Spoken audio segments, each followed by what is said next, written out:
Hello दोस्तों, आज की इस वीडियो में हम आपको टेंस का पूरा कोर्स जीरो से हीरो बनाकर समझाने वाले हैं। अगर आप इस चैनल पर नए हैं तो चैनल को सब्सक्राइब कर देना, और इस सब को करने में बहुत ज़्यादा मेहनत लगी है तो एक लाइक ज़रूर से कर देना। तो चलिए स्टार्ट करते हैं। सबसे पहले दोस्तों हमें समझना होगा टेंस होते क्या हैं। देखिए, आपकी सहूलियत के लिए मैंने यहाँ पर लिख दिया है कि टेंस 3 प्रकार के होते हैं। टेंस 3 प्रकार के होते हैं और ये इसके 3 प्रकार है: प्रेजेंट टेंस, पास्ट टेंस और फ्यूचर टेंस। प्रेजेंट टेंस वर्तमान काल, लेकिन हमें इससे कोई लेना देना नहीं है, हमने यहाँ पर लिख दिया है। आपको सिर्फ इस चीज़ को समझना है, प्रेजेंट टेंस जो चल रहा है यानी जो वर्तमान में हो रहा है, पास्ट टेंस जो बीत गया है, फ्यूचर टेंस जो होने वाला है। चलिए दोस्तों, अगर आपने यहाँ तक समझ लिया है तो एक बात और समझ लेते हैं कि इन तीनों के भी 4 प्रकार होते हैं। वो प्रकार क्या होते हैं, चलिए देख लेते हैं। इनके 4 प्रकार होते हैं। सबसे पहले प्रेजेंट टेंस में 4 प्रकार होते हैं: प्रेजेंट इंडेफिनेट, प्रेजेंट कॉन्टिन्यूस और प्रेजेंट परफेक्ट और प्रेजेंट परफेक्ट कॉन्टिन्यूस। आप इन चारों को बहुत अच्छे से याद कर लेना, क्योंकि इसके बगैर टेंस नहीं आएंगे। तो ये इन तीनों के 4 जो है प्रकार आप यहाँ पर देख सकते हैं। यहाँ पर सारे के सारे लिखे हुए हैं। चलिए अब हम इन्हें देख लेते हैं ये क्या है। एक एक करके हम सबको इनको आइडेंटिफाई करेंगे। तो चलिए यहाँ पर देखते हैं। सबसे पहले प्रेजेंट इंडेफिनेट कौन से होते हैं। दोस्तों, प्रेजेंट इंडेफिनेट वो होते हैं जिनके वाक्य के अंत में ता ती ते आदि होता है। ता ती ते एग्जाम्पल के लिए जैसे हमने यहाँ पर लिख दिया है, मैं खेलता हूँ, मैं खेलता हूँ। तो देख सकते हैं आप, अंत में इसके ता है, ता ही, तू हूँ, कुछ भी आ जाता है तो यहाँ पर इसके ता है या ता हूँ आ गया है। तो इसका फॉर्मूला हमारे पास होता है सब्जेक्ट, यानी कि जो भी हमारे पास शुरू में होता है सब्जेक्ट वो होता है सब्जेक्ट। इसके अनुसार ही हम आपको यहाँ पर बना कर दिखाएंगे। वर्ब की हमेशा फर्स्ट फॉर्म आएगी। वर्ब की फर्स्ट फॉर्म, मैं खेलता हूँ तो आई प्ले। बस आपको इतना करना है। ये ऑब्जेक्ट का यहाँ से कोई लेना देना नहीं है। अगर यहाँ पर फुटबॉल वगैरह होता तो यहाँ पर हम ऑब्जेक्ट में फुटबॉल लिख देते हैं। अब देखते हैं। ये दोस्तों एक बात और याद रखने वाली है, जो ये सिंपल सेंटेंस होते हैं इन्हें अफर्मेटिव कहते हैं, अफर्मेटिव। और जो ये नहीं वाले होते हैं इन्हें कहते हैं नेगेटिव। नेगेटिव वालों के लिए क्या होता है, सिर्फ एंड में नोट आ जाता है, एंड में नोट आ जाते हैं। तो इसे ही हम आपको बताते हैं आई डू नॉट, इसमें डू नॉट आ जाएगा। I do not play, I do not play. और जो ये क्या वाले होते हैं, ये होते हैं प्रश्नात्मक। अब इनमें क्या करते हैं, इसमें जो ये डू होता है ये पहले आ जाता है, do I play, do I play, इस तरीके से। और इसमें क्वेश्चन मार्क आ जाता है एंड में। इसके बाद दोस्तों प्रेजेंट इंडेफिनेट को यहाँ तक समझने के बाद हम आ जाते हैं प्रेजेंट कॉन्टिन्यूस पर। प्रेजेंट कॉन्टिन्यूस पर इसकी पहचान क्या होती है कि वाक्य के अंत में रहा है, रही है, रहे हैं, इत्यादि इत्यादि आते हैं। तो इसका फॉर्मूला हमारे पास ये होता है सब्जेक्ट प्लस वर्ब की first form plus ING plus object. यहाँ पर आप देख सकते हैं हमने कुछ एग्जाम्पल लिख दिए हैं। मैं खेल रहा हूँ, तो इसी के अनुसार बना लेते हैं। सबसे पहले सब्जेक्ट है, उसके बाद वर्ब की फर्स्ट फॉर्म। सब्जेक्ट से पहले हम यहाँ पर एक चीज़ लिखना भूल चुके हैं, वो है हेल्पिंग वर्ब। हेल्पिंग वर्ब में आते हैं इज, एम और आर। ये 3 हेल्पिंग वर्ब होते हैं। आई एम प्लेइंग, प्ले और आईएनजी भी जुड़ता है इसके साथ फर्स्ट फॉर्म में, तो आई एम प्लेइंग। इसका नेगेटिव देख लेते हैं, मैं नहीं खेल रहा हूँ। तो मैंने आपको बताया था तीसरे नंबर पर, सिर्फ तीसरे नंबर पर नॉट जुड़ जाता है, तो I am not playing, I am not playing, यहाँ पे आ गया एम नॉट प्लेइंग। ठीक है दोस्तों। और अब मैंने आपको बताया था ये जो प्रश्नात्मक होते हैं इसमें क्या होता है, इसमें जो हेल्पिंग वर्ब होता है वो पहले आ जाता है।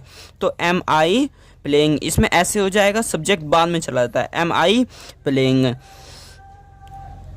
तो यहाँ पर ये इस प्रकार से होता है। तो दोस्तों अब हम देख लेते हैं प्रेजेंट परफेक्ट, यानी कि इसके अंत में चुका है, चुकी है, दिया है, कर लिया है आता है, यानी कि हमने कार्य पूरा कर लिया है, हमने कार्य अपना कंप्लीट कर लिया है। चलिए इसके एग्जाम्पल देख लेते हैं। इसके एग्जाम्पल में है मैं खेल चुका हूँ, यानी मैं खेल करके निपट गया हूँ, मैंने अपना खेल पूरा कर लिया है। तो इसका फॉर्मूला क्या होता है, तो इसके एग्जाम्पल में हम देख लेते हैं कि यहाँ पर लिखा हुआ है मैं खेल चुका हूँ, मैं खेल चुका हूँ। इसके फॉर्मूले के अनुसार हम यहाँ पर बनाएंगे। तो सबसे पहले आई, इसके बाद हैज़ या have.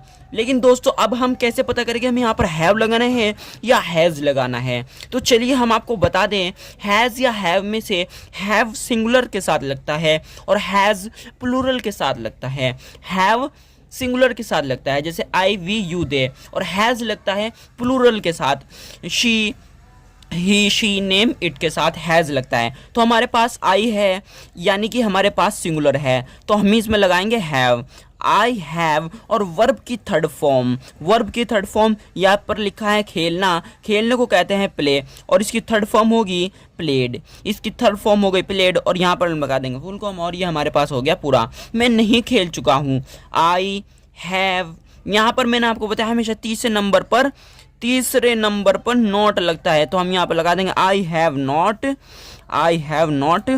Played, I have not played. यहाँ पर ये भी पूरा हो चुका है। अब आ गया हमारे पास इंटेरोगेटिव में क्या करेंगे प्रश्नवाचक में कि क्या मैं खेल चुका हूँ। मैंने आपको बताया इसमें हेल्पिंग वर्ब जो होता है वो सबसे पहले आ जाता है और सब्जेक्ट बाद में। तो इसके बाद हम यहाँ पर सब्जेक्ट लिखते हैं have I, subject I, have I played, जू का तू लिख देंगे PLEYED played, have I played, और क्वेश्चन मार्क जरूर से लगा देंगे। अगर ये भूल गए तो हमारा पूरा क्वेश्चन यहाँ से गलत हो जाएगा। तो चलिए दोस्तों हमने प्रेजेंट परफेक्ट तक के कंप्लीट कर लिया है। अब हम बढ़ते हैं प्रेजेंट परफेक्ट कॉन्टिन्यूज की ओर। अब दोस्तों हम आ चुके हैं प्रेजेंट परफेक्ट कॉन्टिन्यूस की ओर। इसमें क्या होता है दोस्तों, वाक्य के आखिर में रहा है, रही है, रहे हैं होते हैं। अब हमें यहाँ से कंफ्यूज होने की जरूरत नहीं है, इसमें हमारे पास क्योंकि समय भी होता है। हम प्रेजेंट कॉन्टिन्यूस और प्रेजेंट परफेक्ट कॉन्टिन्यूस में यहाँ से इस तरीके से पता लगाएंगे कि इसमें अंत में समय दिया होता है। जैसे मैं 1 घंटे से खेल रहा हूँ, इसका फॉर्मूला एक बार हम देख लेते हैं क्या होता है। Subject plus has have plus been plus verb की फर्स्ट फॉर्म प्लस ING और प्लस टाइम सिंस या फॉर। अब यहाँ पर दोस्तों मैं 1 घंटे से खेल रहा हूँ, चलिए फॉर्मूले अनुसार इसे हम बनाते हैं। मैं यानी कि सब्जेक्ट आई, इसके बाद है 1 घंटे से खेल रहा हूँ, हैज़ हैव लगाएंगे, आई हैव, इसके बाद बीन, वर्ब की फर्स्ट फॉर्म प्ले, खेलना तो playing, I have been playing.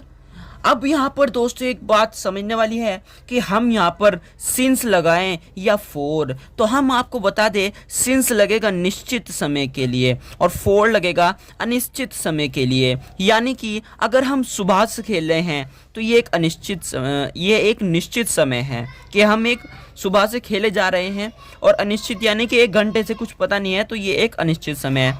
तो हम मैं 1 घंटे से खेल रहा हूँ तो इसमें 4 आ जाएगा क्योंकि 1 घंटे से अनिश्चित समय है ये एक। I have been playing for 1 an hour लिख देंगे यहाँ पर हम, 4 N R.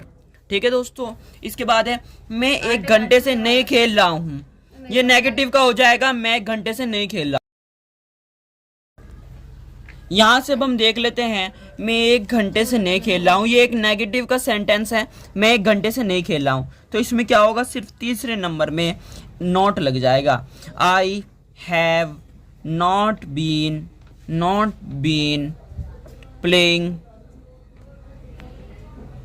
For 1 an hour. मैं 1 घंटे से नहीं खेल रहा हूँ। क्या मैं 1 घंटे से खेल रहा हूँ? इंटेरोगेटिव में जो हमारे पास होता है दोस्तों हेल्पिंग वर्ब, वो पहले आ जाता है। मैंने आपको बताया है have I been playing for an hour. तो दोस्तों आज की वीडियो में सिर्फ इतना ही, इसके आगे का हम आपको पार्ट 2 में दिखाएंगे। और आप अगर इसका स्क्रीनशॉट चाहते हैं तो हमें कमेंट करके बता सकते हैं, हम इसका आपको पूरे नोट्स का स्क्रीनशॉट प्रोवाइड कराएंगे और आप यहां से भी इसका स्क्रीनशॉट ले सकते हैं। और बहुत इजी तरीके से हमने आपको इस वीडियो में समझाया है। वीडियो कैसी लगी कमेंट करके ज़रूर बताना। मिलते हैं पार्ट 2 में।